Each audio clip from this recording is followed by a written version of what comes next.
فتنہ شکیلیت، فتنہ قادیانیت، فتنہ اہل قرآن، اس جملے کو یہی روکتا ہوں نا تمام ہی علماء اور فقہاء نے متفقہ طور پر اجماع کے ساتھ یہ مسئلہ لکھا ہے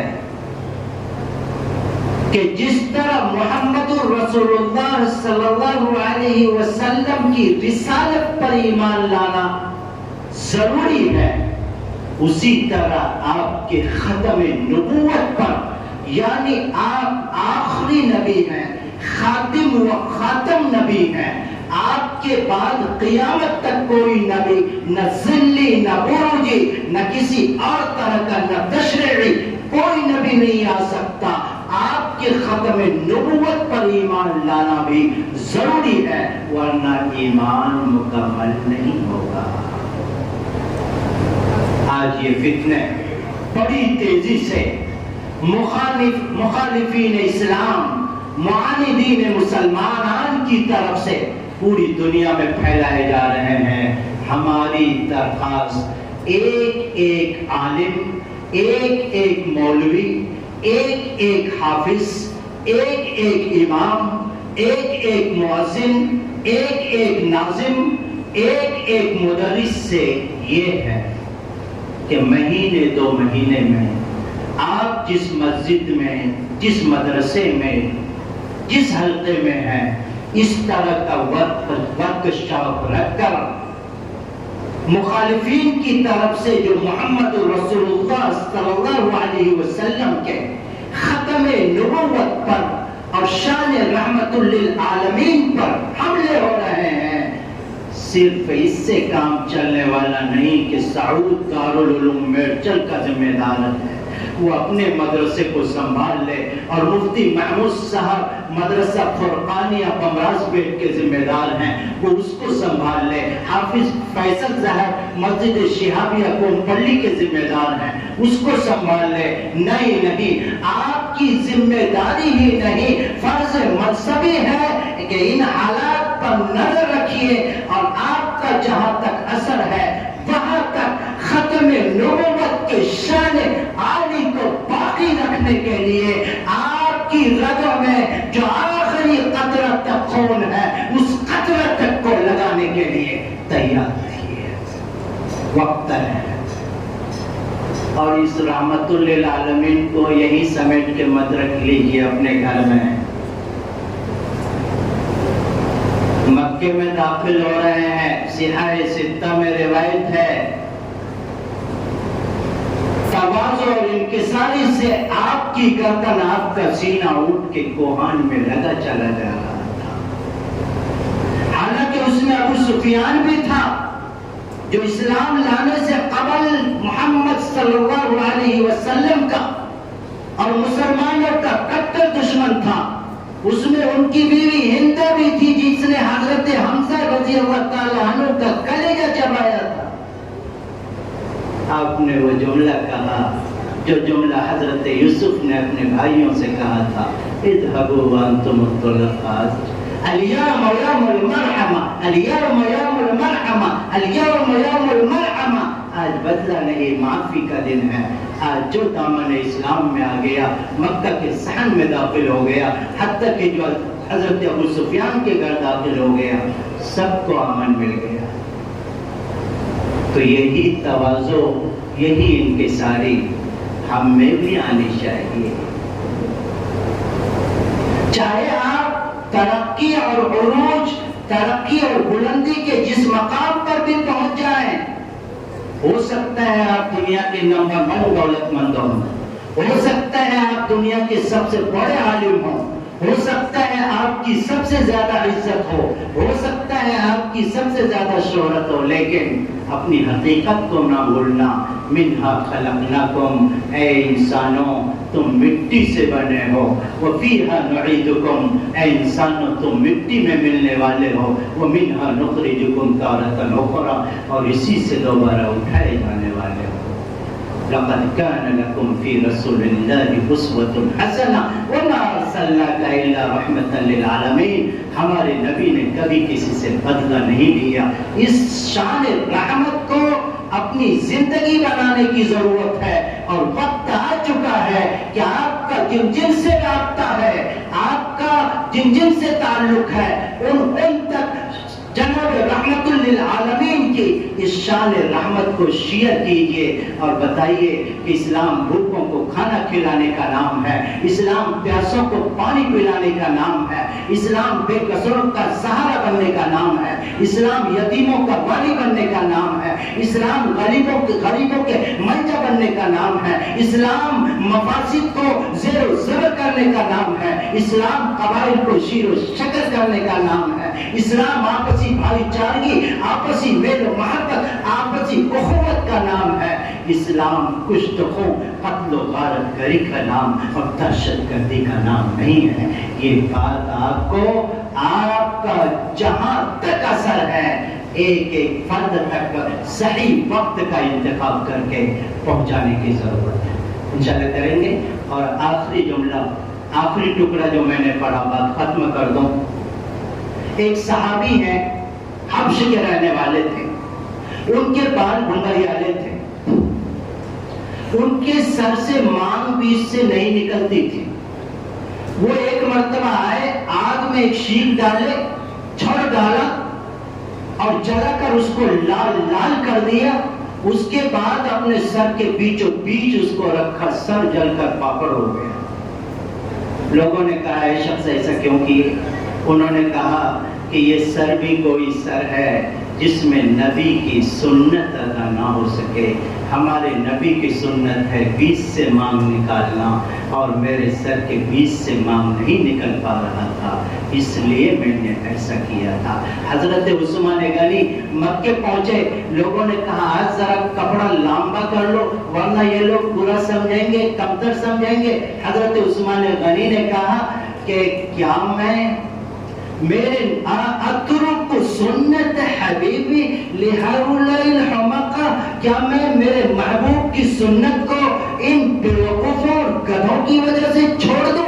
حضرت حذیفہ بن الیمان نے کہا کہ میں لقمہ اٹھا کر کیوں نہ کھاؤں؟ اترک سنت حبیبی لہؤلاء الحمقاء, کیا میں میرے محبوب کی سنت کو ان بیوقوفوں اور گدھوں کی وجہ سے چھوڑ دوں؟ یہی محبت ہونی چاہیے ہم میں سے ہر ایک کو پیارے نبی کی ایک ایک سنت سے. سب لوگ ٹوپی پہنے ہوئے ہیں, میں بھی ٹوپی پہنا ہوا. حالانکہ آپ جب بھی ٹوپی پہنتے تھے اوپر اس میں پگڑی بھی باندھتے تھے جس کو عمامہ کہتے ہیں. پوری مجلس خالی ہے اور عنوان سیرت النبی کا ہے. ہمارے نبی تمہیں واپسی مسواک فرماتے تھے. اما عائشہ اشارے سے سمجھی اپنے دانت سے مسواک کو نرم کر کے آپ کو مسواک کرایا. اس کے بعد آپ کی روح قفس منصوری, آپ کی روح پرواز کری. اور ہم میں سے ہمارے بچے قرآن سناتے ہیں, منہ سے پھک بدبو آتی ہے. بتائیے یہی پیارے نبی کی پیاری سنت ہے.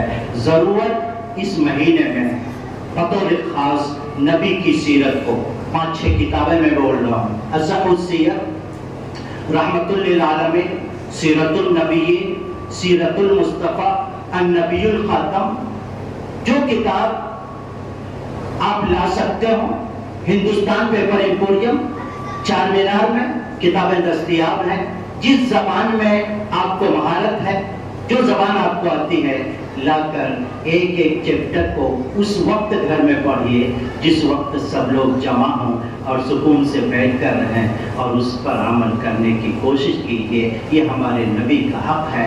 اور جتنا ہو سکے حضور پر درود اور ان کی ترقی درجات کے لیے دعا کرتے رہیں. اللہ تعالی ہم آپ سب کو عمل کی توفیق عطا فرمائے. اللہ تعالی ان پر ہزاروں کروڑوں درود اور سلام نازل فرمائے. آمین یا رب العالمین. بجاہ سید المرسلین محمد وآلہ وصحبہ اجمعین. وآخر دعوانا ان الحمد للہ رب العالمین.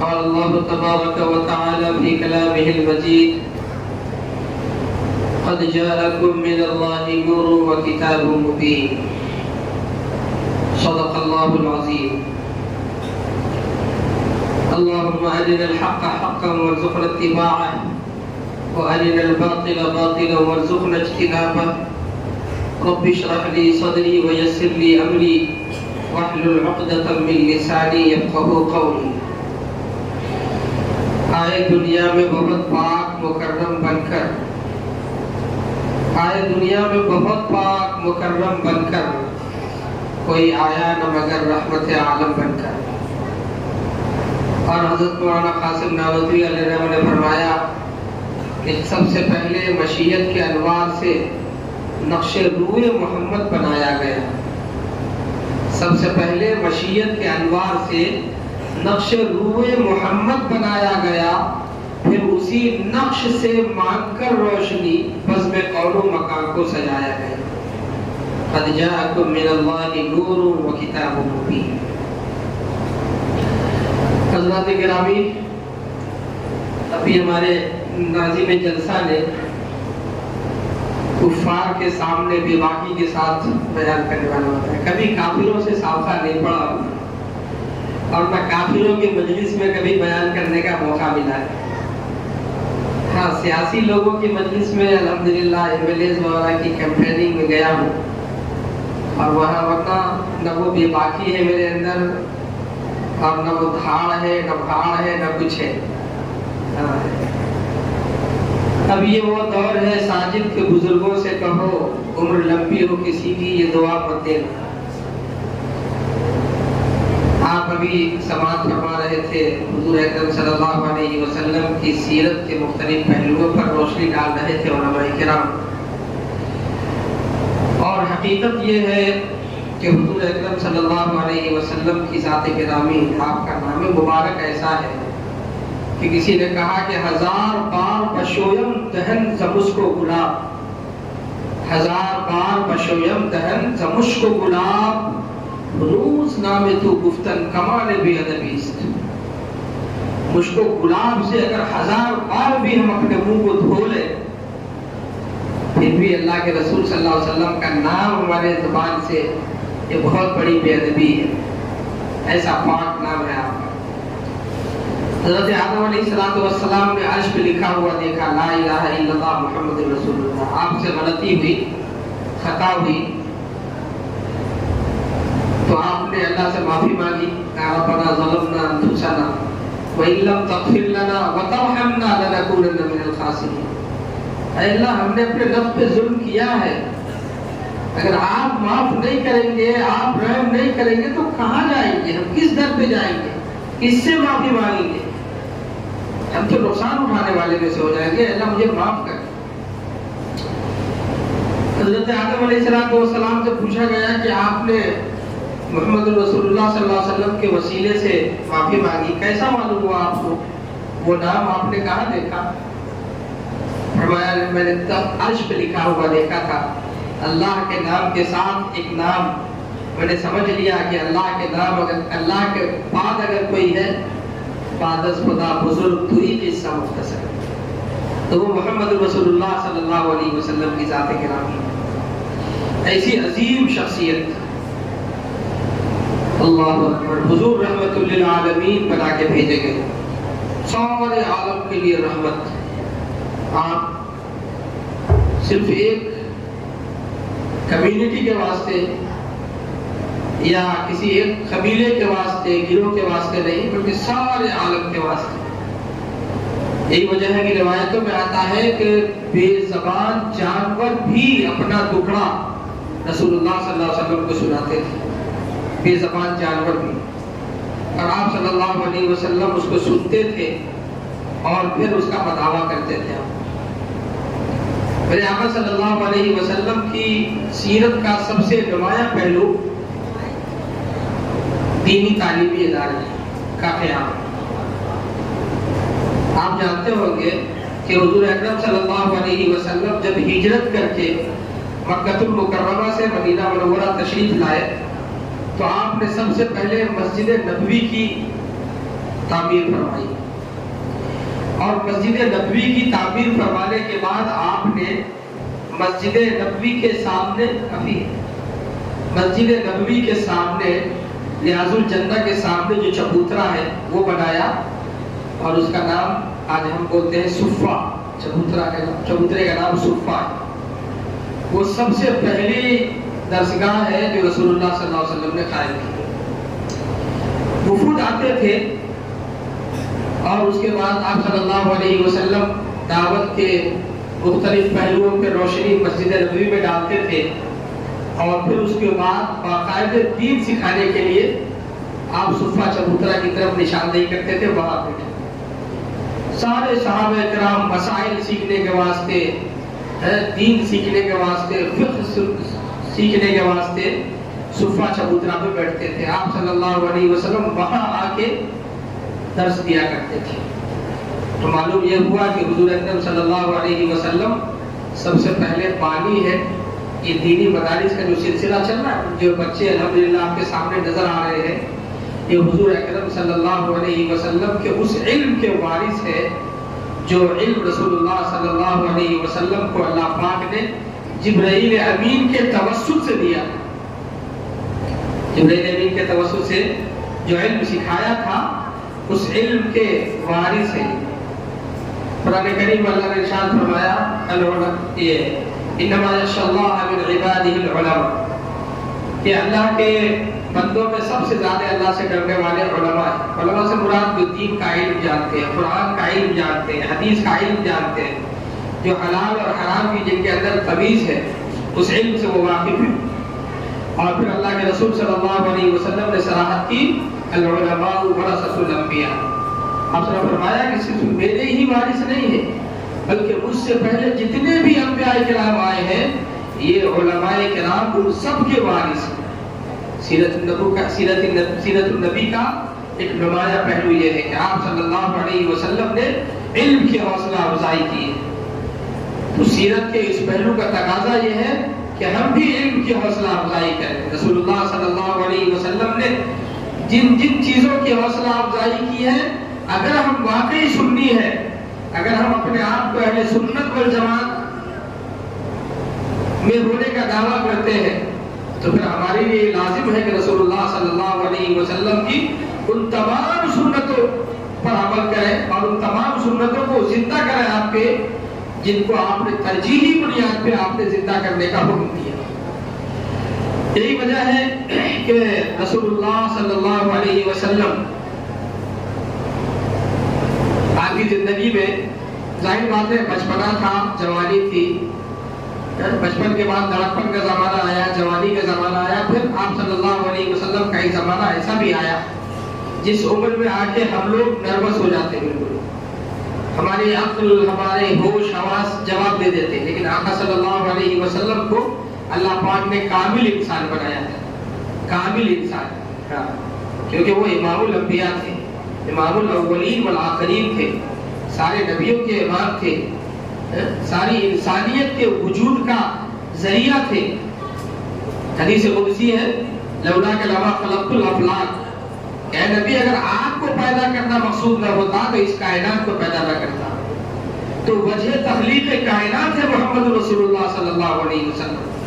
تو آپ کی سیرت کا ویسے تو ہر پہلو نمایاں ہے، لیکن علم کے تعلق سے، علم دین کے تعلق سے، اس کی ترویج و اشاعت کے تعلق سے جو آپ کی کوششیں ہیں وہ کوششیں ہمارے سامنے ہیں، اور ان کوششوں کو آج مردہ کیا جا رہا ہے، ان کوششوں کو بدنام کرنے کی کوشش کی جا رہی ہے، ان کو کچھ اور رنگ دیا جا رہا ہے۔ ہمیں ان ناپاک کوششوں کو ناکام بنانا ہے۔ اس لیے آج ضرورت اس بات کی ہے کہ رسول اللہ صلی اللہ علیہ وسلم کے سیرت کے اس پہلو کو ہم عام طور پہ اتنا عام کریں کہ ہر شخص جان جائے کہ یہ بہت لازم ہے. اس لیے کہ آپ صلی اللہ علیہ وسلم نے واضح الفاظ میں ارشاد فرمایا طلب العلم فریضۃ علی کل مسلم، کہ علم کا حاصل کرنا ہر مسلمان پہ فرض ہے، ہر مسلمان پہ. اور آپ علماء سے پوچھیں کہ علم سے کون سا علم مراد ہے. علماء نے کبھی کسی اور علم کی مخالفت نہیں کی. بہت سارے علوم و فنون ہیں، کسی کی مخالفت نہیں کی، بلکہ اکبر الہ آبادی جب حضرت تھانوی علیہ السلام کے سے بیعت ہو گئے تھے تو اکبر الہ آبادی کا نظریہ بالکل چینج ہو گیا تھا. اور انہوں نے اس وقت کہا تھا کہ تم شوق سے کالج میں پڑھو، پارک میں گھومو، جائز ہے غباروں میں اڑو، چرخ پہ جھولو، پر ایک سخن بنتا ہے عاجز کا رہے یاد، اللہ کو اور اپنی حقیقت کو نہ بھولو. اللہ کو یاد دلانے والا علم یہ قرآن کا علم ہے. اپنی حقیقت کو آخری پہچان دلانے والا علم یہ دین کا علم ہے، یہ قرآن کا علم ہے، حدیث کا علم ہے، یہ فقہ کا علم ہے. کوئی بتائے کہ کالجوں میں ہمیں نماز کے فرائض، واجبات، غسل کا طریقہ، وضو کا طریقہ سکھایا جاتا، ماں باپ کا ادب و احترام کرنا سکھایا جاتا کالجوں میں، یونیورسٹیز میں. ہم نے دیکھا ہے، اپنی آنکھوں سے دیکھا ہے، کالجوں اور یونیورسٹیوں میں پڑھنے والوں کو دیکھا ہے. ہاں، باتمیز لوگوں کو بھی دیکھا ہے. حضرت مولانا پیر ذوالفقار صاحب نقشبندی دعوت برکات وہ بھی کالج اور یونیورسٹی کے پروردگار ہے. ایسے لوگوں کو بھی دیکھا. ایسا نہیں کہ کالج اور یونیورسٹی گندی جگہ ہے، بری جگہ ہے، نہیں، لیکن وہاں پڑھانے والے بچوں کی دینی تعلیم و تربیت اسلامی نہج پہ کرنا یہ والدین کی ذمہ داری ہے. اب وہ کس طرح کرتے ہیں؟ آسان طریقے ہیں. علماء موجود ہے، ہر جگہ مکتب کی تعلیم ہے، مدرسوں کی تعلیم ہے، سماجی تعلیم ہے، وسائی تعلیم ہے. حضور اکرم صلی اللہ علیہ وسلم کی سیرت کے اس پہلو کو ہر جس انداز سے چاہے آپ زندہ کریں. آپ کے لیے تو فیلڈ ہے، بال آپ کے ہاتھ میں ہے، میدان آپ کے سامنے ہے. بال کو آپ جدھر مارو باؤنڈری کے اندر ہی رہے گا. باؤنڈری گھیری ہوئی ہے، باؤنڈری کے باہر نہیں مارنا بال کو، ورنہ بال بھی گم ہو جائے گا، پھر اس کے بعد پتہ نہیں آپ بھی پریشان ہو جائیں گے. تو حضور اکرم صلی اللہ علیہ وسلم نے بہت زور دیا علم پہ. یہی وجہ ہے کہ صحابہ کرام نے حضرت عمر فاروق کا دور آیا رضی اللہ تعالیٰ عنہ، حضرت ابوبکر صدیق رضی اللہ تعالیٰ عنہ کا دور آیا. ہر دور میں دینی مدارس اور مکاتب کا اہتمام کیا گیا باقاعدے، اور خاص خیال رکھا گیا یہاں کے پڑھنے اور پڑھانے والوں کی حوصلہ افزائی کی گئی، ان کی عزت افزائی ہوئی. کیوں؟ اس لیے کہ اگر ان کی عزت افزائی، ان کی حوصلہ افزائی نہیں ہوگی، اگر یہ اس میدان سے ہٹ جائیں گے تو حضور اکرم صلی اللہ علیہ وسلم کی بعثت کا جو مقصد ہے وہ مقصد ختم ہو جائے گا، وہ مقصد فیل ہو جائے گا. اسی لیے رسول اللہ صلی اللہ علیہ وسلم کی بعثت کے مقصد کو زندہ رکھنے کے لیے بھی دینی مدارس کی حوصلہ افزائی بہت ضروری ہے. لوگوں نے تو مختلف پہلوؤں پہ گفتگو کی، لیکن میں نے صرف اس لیے اس پہلو پہ گفتگو کی ہے کہ میرے بھائیوں آج بے اطلاعی دیکھی جا رہی ہے. آج دینی مدارس کے تعلق سے پتہ نہیں کیا کیا پروپیگنڈے کیے جا رہے ہیں، ان طلباء کے تعلق سے پروپیگنڈے کیے جا رہے ہیں. یہ حقیقت ہے کہ ہمارے پاس پڑھنے والے بچوں کے کپڑے میلے رہتے ہیں، اس لیے کہ وہ کپڑوں پہ دھیان نہیں دیتے. ان کے جوتے چپل ٹوٹے اور پھوٹے رہتے ہیں، اس لیے کہ وہ اپنے جوتے چپلوں پہ دھیان نہیں دیتے. ان کے کالر کبھی ٹیڑھے رہتے ہیں، اس لیے کہ وہ اپنے کالروں پہ دھیان نہیں دیتے. ان کے بال بکھرے ہوئے رہتے ہیں، وہ اپنے بالوں پہ تیل لگا کے کنگھا حلق نہیں کرتے رہتے. ان کو دھیان پوری توجہ اپنی صرف اس چیز پر رکھتے ہیں جس چیز کو مقصد بنا کے وہ اس مدرسے میں ان اداروں میں آتے ہیں. میں نے دیکھی ہمارے بچوں کو، ہماری بچیوں کو دیکھیے، کنگھا رہتا ہے، آئینہ رہتا ہے، بال بچے بھی ایسے آ جاتے ہیں مدرسے میں. میں ان دنوں میں جن دنوں میں دارالعلوم حیدرآباد میں پڑھتا تھا تو ایک طالب علم تھا، بہت کالا تھا بچہ، لیکن وہ ہمیشہ وہ ایک چھوٹا سا آئینہ رکھتا تھا اور کنگھی رکھتا تھا، اور لائف بوائے صابن سے اکثر منہ دھویا کرتا تھا. تو حضرت مفتی یحییٰ صاحب رحمۃ اللہ علیہ میرے استاد محترم بڑے زبردست عالم تھے، دارالعلوم دیوبند سے بھی آفر آیا، لیکن آپ چونکہ وہاں رہ گئے تھے تو وہ اکثر دیکھتے تھے، بولتے تھے کیا بیٹا یہ کیا کر رہا ہے، کتنی بھی محنت کر لے وہ رہ نہیں جاتا. سمجھ رہا؟ ارے جس چیز پہ محنت کرنا اس پہ محنت کر رہے، کہیں کے واسطے آئے یہاں پہ؟